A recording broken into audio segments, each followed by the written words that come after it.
if I bleed tonight, if I am sad tonight, I don't have a job to find. And if I work tonight, if I'm so tired tonight, I'll fall asleep when I'm home.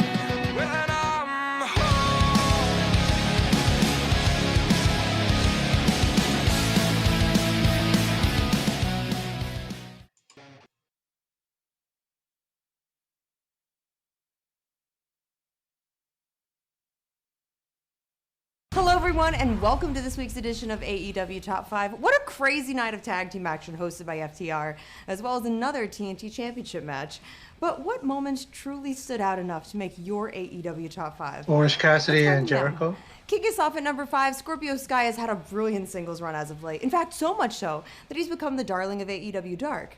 However, this week, after cracking the top 5 in the rankings and singles competition, Sky faced his biggest opportunity yet at AEW since becoming the first AEW Tag Team Champion and his match against Chris Jericho for the AEW World title. Despite being outnumbered by the Nightmare family's entourage, Sky put on an impressive bout against the American Nightmare, even kicking out of a Crossroads. But him with his Sky appeared to tweak whole his lower entourage back is and going to ultimately cause an succumbed issue. to a second Crossroads that he just couldn't escape. All Cody needed was his mom there, and his sister, and his niece. You might as well. Wow, I thought he was done. Kind of looks silly when he comes out with his whole entire family. It looks Cody's having a hard ridiculous. time because of his ribs. It's silly enough when he has his coach, Arn Anderson. That's what he's relegated to, being a coach. Gut wrench. Wow. It's not like Cody's a new guy. He's gonna stuff him here. Why does he need a coach? Oh, counter it, strength here. Great balance. Do they ever talk about the coaching doing anything for his career? Topping him. Champions down. Shoulders are down. And Kyoto. They're reserving his title for somebody. He's gonna lose. He's probably gonna lose to Brody Lee on the 22nd of August. As you can see the frustration that time. Yeah, there's no timeouts. There's no interludes. Got to keep it on. There's no band. There's no halftime. I tell you, stomp on. I'd stay on the ribs. Boy, the commentary team really, he could even get a good breath. I mean, really are starting to get annoying, cringy. Similar words that I always use, but it fits.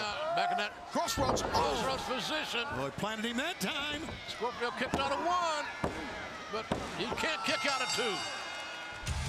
A battered and bruised Cody. And already weakened the move by letting him kick out of it, and then he's gonna do it again. Still TNT champion, the American Nightmare, Cody. You got an entourage that's growing seemingly by the week. Coming in at number 4, it's not too often a referee gets a spot in our AEW. How is Top it 5 growing, list. JR? But this week, It's the AEW's same all-star people. officiating crew gained a legend in Mike Chioda. Mike brings to AEW 33 years of experience and has a long history with Chris Jericho. So it was no shock when Le Champion asked Chioda to call his match. Of course he agreed and said he would call it down the middle, no funny business, to which Jericho reminded him of the time he saved Chioda's job, implying that some form of payback. Sometimes Kyoto had a hard time WWE understanding when somebody wanted to, to cash in the briefcase. He's just looking at the person like, "What? Really? Are you sure? Really?" Fathead. Come on, Marvez. 33-year vet. This is the legendary Mike Chioda right Marvez, here. man, he is a. We've been around He reminds me of together, this man. person We've that I had a lot of work great with, times. who looks As a matter of fact, confused I all seem the to time. remember You tell him 18 something, years he's like, ago, so I made a couple calls and saved your job. Remember that? Exactly. Yeah. You And know. that's why I wanted you with me tonight, officiating my match. That's why when he initially announced in the Dynamite that he was going to be one of the color commentators, I was like, no. Good thing they didn't. But they probably saw that he was awful. But just in They case, just relegate him to if I need you out there, do this crap. I want you to make sure that you do the right thing. You understand me? I'm going to call it right down the middle, Chris. Okay. If that's what we're going to say, you're going to call it right down the middle. When the time is right, and I give you the signal, call it right down the middle. If you do that, maybe I'll get your job back again, but here in AEW this time. Think about that, Mikey. All right, Kiki, I'll see you in the ring. Do the right thing. Look at this. He's telling Kill to leave. Turn around. He's telling him to turn around. Kyoto's doing it. This was a great match. I tell you. I knew Kyoto was dirty. I'm sure it can surprise a lot of people. Kyoto unarming Chris Jericho from the bat named Floyd. Moving along to number 3, Hikaru Shida continues to make strides and has proven to be a fierce competitor as the face of the AEW Women's Division. The AEW Women's Champ put on an impressive display, even as her opponent Heather Monroe unleashed a fury of offense at the start of the match. Monroe even managed to reverse a Falcon Arrow for the near upset, but she was still no match for Shida, who won by submission. Trying to get the jump on the champion. Yeah, bringing the intensity. Just got to be careful if you're Monroe. You don't want to exchange strikes with the AEW Women's Champion. It looked like Monroe may have a little size advantage. We'll see if that plays out, if it's a factor whatsoever. Oh, wow. Using the turnbuckle as a tag team partner very effectively was he called They get so when the girls go, "You kidding me?" It's just like, what are you trying to do? You're trying to intimidate the established talent, in her case, the champion. She steps right into the Shida and connecting, grab the hair. Being very aggressive here is the AEW Women's Champion. Oh, we're going to counter. Looked like she almost got her. Just gonna get her. Reversed the Falcon Arrow and almost got a win out of it. Now look at this. She just says, okay, no more party time. I'm getting serious here. Locking up that lower base and a ring, and you get a very unique form of a stretch muffler. As a result of a submission, the AEW Women's World Champion, Hikaru Shida. Tony's going to talk to Shida here in a few moments. And it was a few moments. She pretty much put it out there, plain and simple, what she wanted to put out. Absolutely, absolutely. And once she locked in a finish, to your point here, you see when you have 3 of a person's limbs out of the 4 limbs locked up, pulled in that direction, you have no choice but to 3 limbs, Taz. You know how to count? Great job. The winner of this match as a result of a... All right, another win for the Women's World Champion Shida, and as you know, All Out is coming up on September 5th. Man, clear your throat. Challengers for this title. I'm still waiting. Bring it on.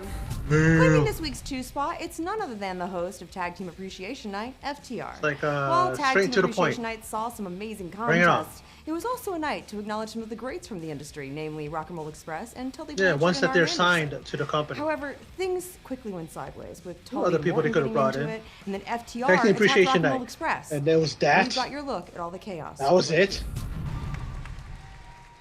Tully, I know it's been a while. You haven't been around. You're just getting caught up. Tully's still ornery, man. Let me help you. Now, I'm not a guy He's like, he didn't that mess around in blows this bit. He's like, smoke, I'm not having 'cause any of quite this. frankly, it leaves a And bad pretty much taste in just, my mouth.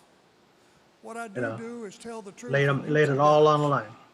Have taken tag team wrestling. Spectacular is not a big enough word. Outstanding is not a big enough word. Overrated. To a different stratosphere is not Overhyped. a good explanation. You don't impress me. Something entirely different. People ask me why, and I'm like, My they hat's just off don't. to you. Now these guys, Matt Jackson's fucking, you've been he's a partners arrogant fuck. Going on 40 years, and you're still at it today. That's got to be some record. So they got My nothing God, better to you're the do. tag What the team fuck of did he, you know? century. They apparently don't got no other skills. Did they go to And this is college? gonna Did they go ruffle to some school? feathers, They have to but keep I said it staying in the damn before, and industry? I got no problem saying it today.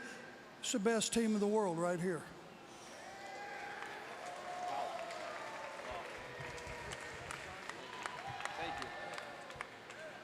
You know, Arn, So far, I've noticed. give me that I microphone love for a this word. second. Watch out. You weren't pandering for nothing, man. I love this. I love about Tully. Nothing you can't finish today. Well, I got news for all of y'all. Rumors that Tully's Tom Brady is the greatest daughter, quarterback Tessa because signed he's with got WWE. championship rings. The thing that makes you a great tag team is if you got the belt around your waist, you could come out here and talk about. They didn't say the best ever. They best say the greatest and ever. They said best. the best. Meaning And you're the as best of right tonight, now in this moment. That's what Tully's talking about. Or you are not the champions. And the champions aren't So even the let's best. pat ourselves on the back and tell everybody how great we are. Looking in the mirror.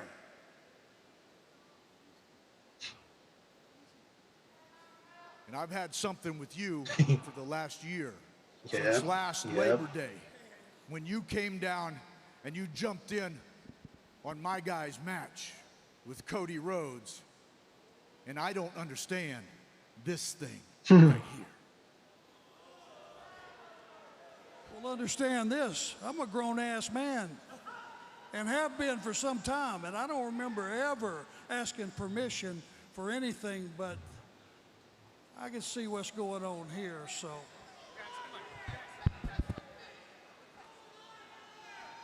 Okay, let me get back and finish this deal. I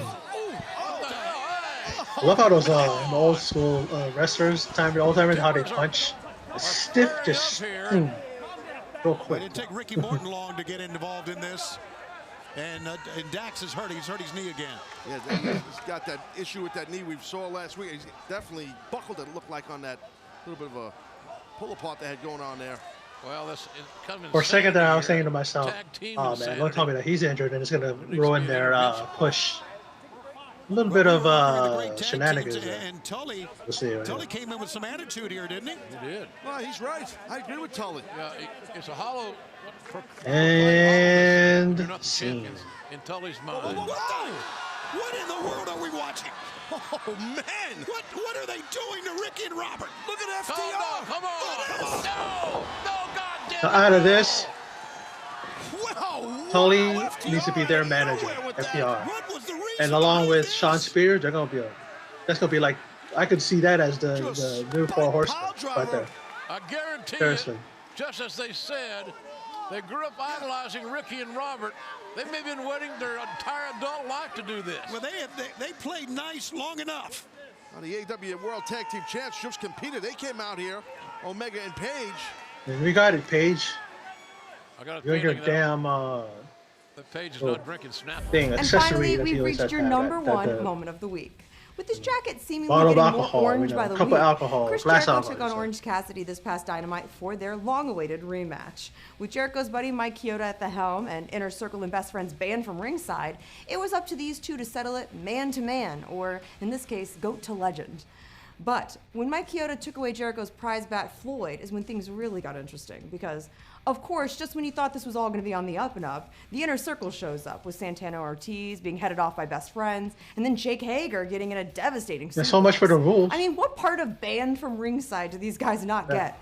They're as good with She directions took it as out of I my- am with took the IKEA words right out furniture. of my Like, mouth. how do they expect you to do everything with that one wrench? I'll never understand. Like, are you kidding me? Luckily, though, not even a Hager suplex was enough to put away the freshly squeezed one. He's got a score. 1, 2, he's got it. Oh! This is a really good match. I mean, I'd say so far, Orange Cassidy taking the I haven't seen SmackDown yet, but this is the best match so far this week. Leg neutralized and Jericho kicks out. It was surprisingly really well done. These guys really, that was a stiff kick. These guys really complement each other in the ring. Hats off to Jericho, man, because he's done that for the past, I say maybe 10 years, that he's been in matches with people, and his purpose is to make people look good, you know. And he does, man. Santana Ortiz, best friends. Oh no, Jake Hager. Jake Hager, big man. Here comes Hager. Oh, for God's sake. Chioda's not looking. Just high crotch, double leg type high crotch. Doesn't even look that impressive, man. Usually does that pretty hard. Hager did his damage in a hit and run. Cassidy is out. And is this the way that Jericho's going to win this damn match? I thought it was. Is this how it's going to end? He's got it. This Good for is- Jericho. That's not it. That's not it. This match continues. And I, like Chris Jericho, I would suggest, can't believe it. I tell you what, Cassidy was that close to paying $7,000 to Chris Jericho. Hard, stiff shot by Jericho. Cassidy reciprocates. Wow. Retaliates. Ooh, nice. Go behind here. Let's see. Oh, boy, he got him. Shot in the yam bag while Chioda didn't see it. Went for the Judas effect. Missed it. He didn't even. Rolled him up. Got himself a mouse trap there. He's got a mouse trap. He won it. What the hell just happened? Mousetrap. That's the name of the move. I still can't get over that name for that move. After hearing it the first time. It's the biggest win in his Mousetrap. career, JR. Wow. So congrats, OC, on a job well done. Well, that's weird. Oh. They don't go all the way up. Oh no! Let's get that looked at. There you have it, guys. Your top 5 moments of AEW Dynamite. Almost made it without being cringy. If your moments didn't make the list, had to do that at the end, there's always right? next week. You can always submit your votes straight to AE straight to the top 5. using the she hashtag was AEW Top 5. Our good. awesome social media team will tally those results, and we'll get them to you right here over the weekend.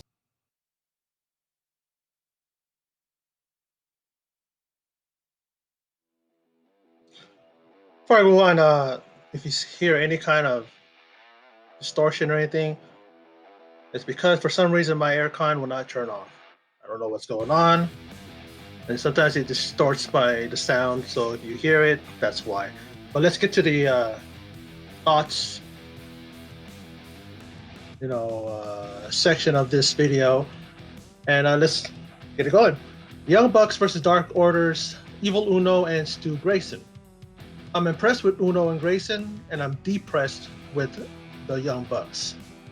They are overrated. I'm sorry. No one will convince me to go with them. Stu, don't call me Dick Grayson. What, JR? It's like, does Stu Grayson actually say that? Don't call him Dick Grayson, the alter ego of Robin, or is it Robin the alter ego of Dick Grayson? And Taz being the tweener commentator, cheering on the Bucks, but he's a heel manager. Okay. The Bucks win the match. Like, ho hum. Next match, please. Now, MJF. His whole campaign stick is beginning to wear thin. I do like him, and he's a great promo, but I can see this becoming annoying real quick. Now, after all of his insults towards Mox and everything, Mox hits the ring, and he delivers the paradigm shift. September 5th at All Out, these two are going to go after each other for one-on-one for the AEW title. Now, Matt Hardy addresses Sammy Guevara, and I am glad Hardy has stepped away from the broken Matt Hardy gimmick. It was starting to become annoying because you can only take it in small doses. And how far was he going to go with that before, especially people like me, is going to say enough already? That affected voice of his when he does broken Matt Hardy, it wears real thin. Now, Scorpio Sky takes on Cody for the TNT title, and the title finally is finished, and it looks pretty sharp. Not bad. Now, JR mentions that the Nightmare family entourage is growing. I mentioned this during the video, and I'm like, how is it growing when it's the same people in it as before? You know what I mean? I mean, is JR? I mean, JR is becoming senile. Is it time for him to hang it up? Jeez. You know what I mean? And can someone please take the mic away from Justin Roberts? Fuck, he is cringe. Like, what is he trying to do with his style of yelling certain names and stuff like that, and that affected voice of his? Is he trying to be a Michael Buffer? Is he trying to have his way of being differentiated from other commentators? I mean, not commentators, but other ring announcers. But in the end, Cody retains. And how long will this go on? Maybe it's time for someone else to be the TNT champion. On August 22nd, Cody will defend his title, and maybe the next champion will be Mr. Brody Lee, who will be facing him that day. Now, the AEW Tag Team title match. Hangman and Omega versus Jurassic Express. Now, JR, he really needs to shut the fuck up with the picture-in-picture horseshit. We get it, Jim Ross. It's the greatest thing ever. Shut up. Now, in the end, a buckshot V-trigger finisher is hit on Jungle Boy, and the title is retained. And I still say the move is unimpressive and sloppy. I hate that finisher. I really do. Now, Tag Team Appreciation Night. Rock and Roll Express and the Brainbusters, Young Bucks and FTR. R&R Express, they look like the Young Bucks, and the Brainbusters are like the FTR. They're mirror images of each other.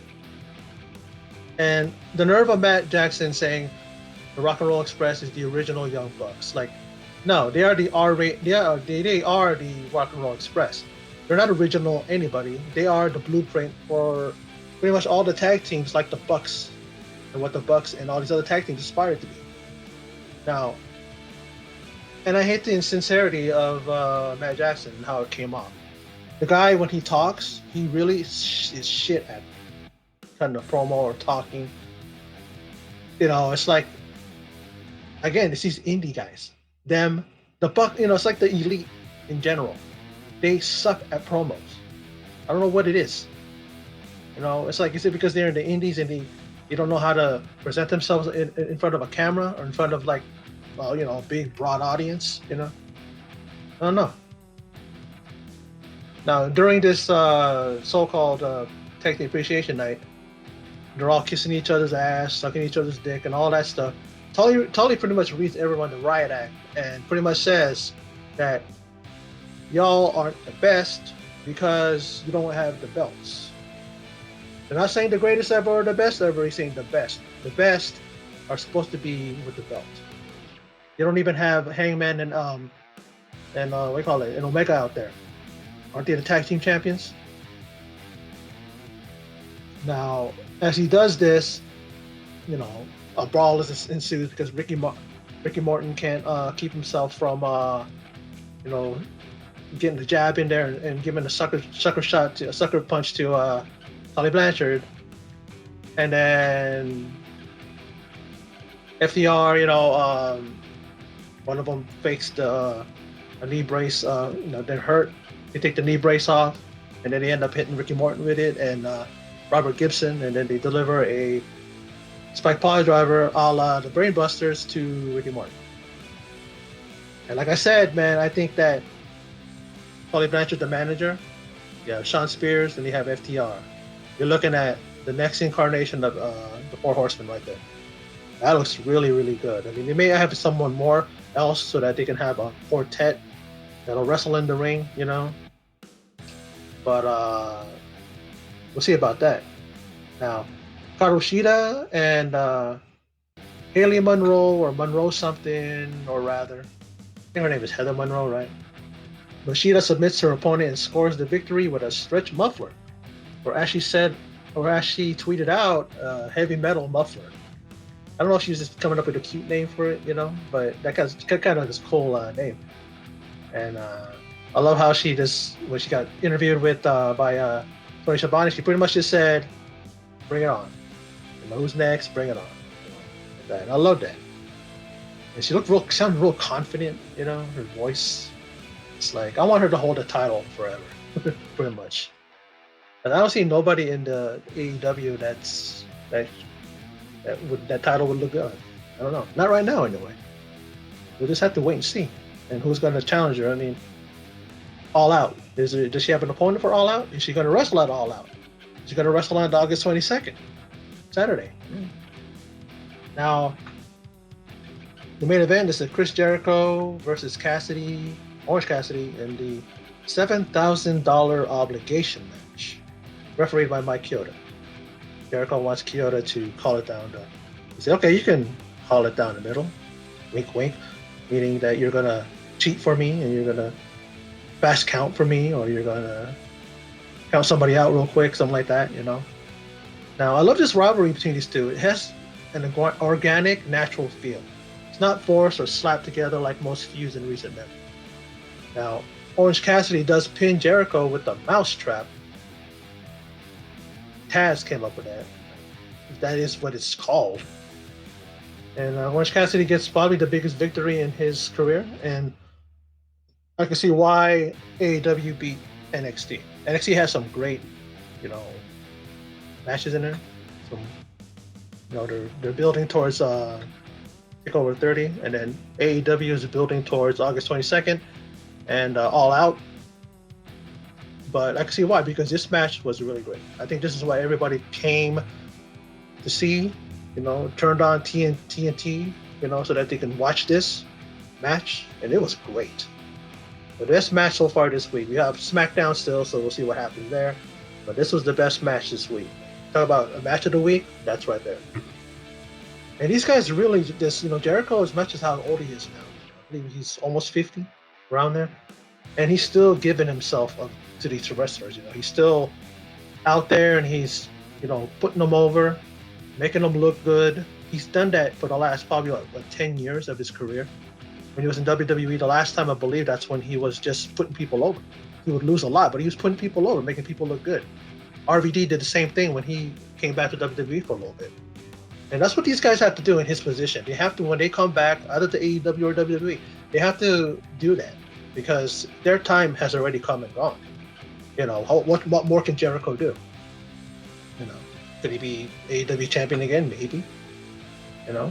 But I like this match. And Orange Cassidy, he's slowly pulling away from best friends. I mean, I think he can easily be the star from that trio. I don't mind, Trent and Chuck. I don't mind those two. Good team, but Orange Cassidy shines, man. And he proved that you don't need a mouthpiece. He's his own mouthpiece. He speaks very eloquently, very smart, knows everything about global warming and all that stuff, The way he did in that debate was awesome, But we'll see what happens to guys. What can happen next with these guys? Are they gonna have another match? Is there going to be some other stipulation, some other weird stipulation that they've been having in their matches? But we'll see.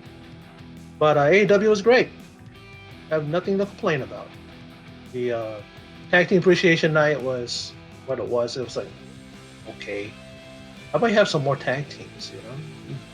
These guys have AEW has a working relationship with other companies. They can bring legendary tag teams from other companies. From NWA, from TNA, from now Impact. New Japan. They can bring some great tag teams from there. You just had those things, and all it was because they wanted to put a storyline within the Appreciation Night. They wanted to maintain some kind of a connection there. So, instead of having just a regular Appreciation Night, these guys kissing each other's asses, and sucking their you-know-whats. But anyway, no problems with it. I thought it was great. They're building really well towards the upcoming events, All Out, and August 22nd. I don't know the name of that. I think it's just a regular. I guess it's a regular edition of AEW. Could be named something. I just didn't catch it. But anyway, that's my thoughts on AEW and my reaction to the top 5 AEW moments for August 12, 2020. And for those of you who stopped by and checked it out, I appreciate it. I always do. And in closing, as always, take care.